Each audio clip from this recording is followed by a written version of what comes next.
Critical race theory is racist. It's racist, folks. Do not buy into it. It's BS. It's total garbage.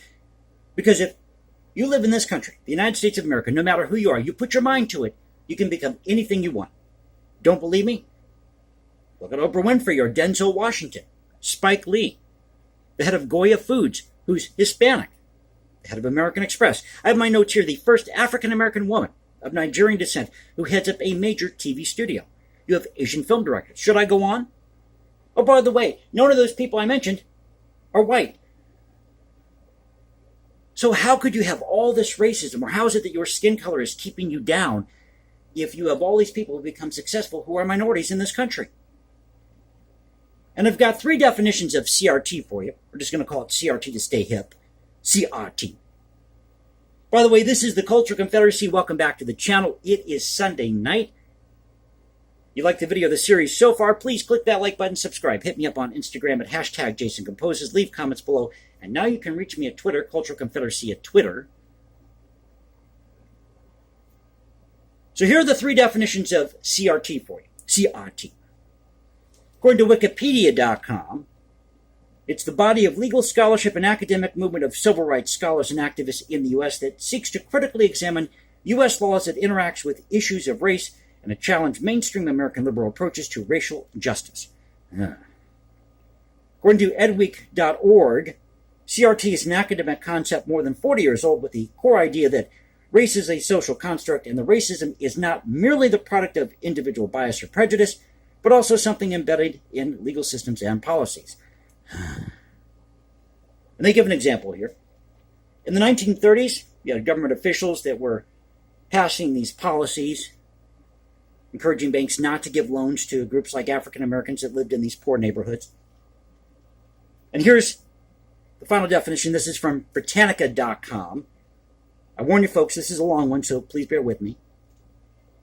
CRT is an intellectual movement and loosely organized framework of legal analysis based on the premise that it is not a natural biologically grounded feature of physically distinct subgroups of human beings, but a socially constructed, and this is in parentheses, culturally invented category that is used to oppress and exploit people of color.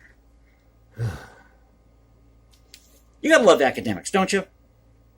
People who can't say something in one sentence or just a few words. They gotta give you this long diatribe. Now, before CRT, there was CLS, which stands for Critical Legal Studies. This is during the 1950s to the 1970s, and this examined how the law and legal institutions served the interest of the wealthy and powerful at the expense of the poor or marginalized. And CLS was an offshoot of Marxist critical theory, which was rooted in early 20th century legal realism. Can anybody keep up with this? Once again, this all comes from academia. People have never stepped outside and mingled with the common folk. They've never gone to a place of business and seen how people actually interact from all different walks of life in a business situation. I can guarantee you, race is not the first issue when you work in a business situation, or you interact with people in a business situation. Now, the first annual CRT workshop occurred around 1990. 1989 is when they organized CRT, or was officially organized. And in 2001, legal scholars Richard Delgado, who was one of CRT's founders, and Gene Stefanik published the essay Critical Race Theory and Introduction. They had 3 main points.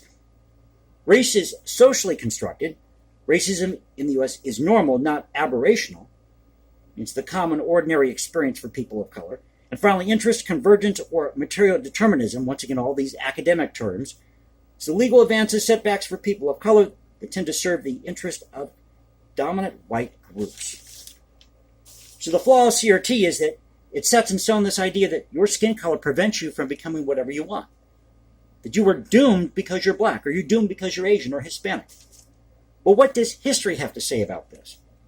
So listen up, those of you who believe in CRT. CRT. Yes, we had slavery, and we had Jim Crow laws. But between 1890 to 1915, or around 1920, these laws that were being passed, these Jim Crow laws, included things such as poll taxes, literacy tests, and the Grandfather Clause, which affected tens of thousands of poor whites living in the South. So it just wasn't blacks that were affected by these different policies. During World War II, President Roosevelt suspended naturalization proceedings for Italians, Germans, and Japanese. He imposed curfews on these groups, prohibited them from owning items such as cameras or shortwave radios. He thought that they could be used for sabotage. And he lifted the curfew on Italian Americans, or Italian American immigrants, Columbus Day, October 1942. And the groups that were interned at that time weren't just the Japanese, but Germans, Italians, which I've talked about many times before, the Czechs, Hungarians, and Romanians. I'm sure you probably had some Romanian gypsies in that category, that last category. But most of these people that I'm talking about here are white. This according to the Gilder Lehrman Institute of American History. How many people who believe in CRT have actually looked this up? None. And what about the Irish potato famine? Happened in the 1840s, 1844, 1845. Now in 1844, you had these deadly Bible riots in Philadelphia. These anti-Irish mobs that were destroying houses and they torched churches. The Irish were portrayed for many years, 1880s, 1890s, as drunken monkeys on posters. Going back centuries in Ireland, especially Irish Catholics, were the target of British policies that forbade them from worshiping, from owning land, from speaking Gaelic. Now, according to Aussie.com, one of the most successful immigrant groups right now in the country are Nigerian Americans.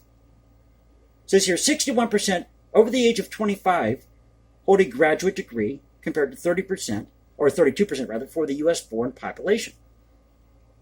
And 45% of Nigerian Americans work in education, with a high percentage working as professors at universities. There are many Nigerian Americans who are advancing in the medical field. And the average income, household income, is roughly $62,351 for these Nigerian American immigrants. So the conclusion here is that CRT is racist, that it is flawed. If you put your mind to it, you can become anything you want in the greatest country on this planet. So if you enjoyed the video, please click that like button, subscribe, hit me up on Instagram at hashtag Jason Composes, leave comments below, and now you can reach me at Twitter, Culture Confederacy Twitter. So don't buy into CRT. Go out there and be the best that you can be. This is the Culture Confederacy saying peace out. I'll catch you next time. Stay safe, everybody, and God bless this great country.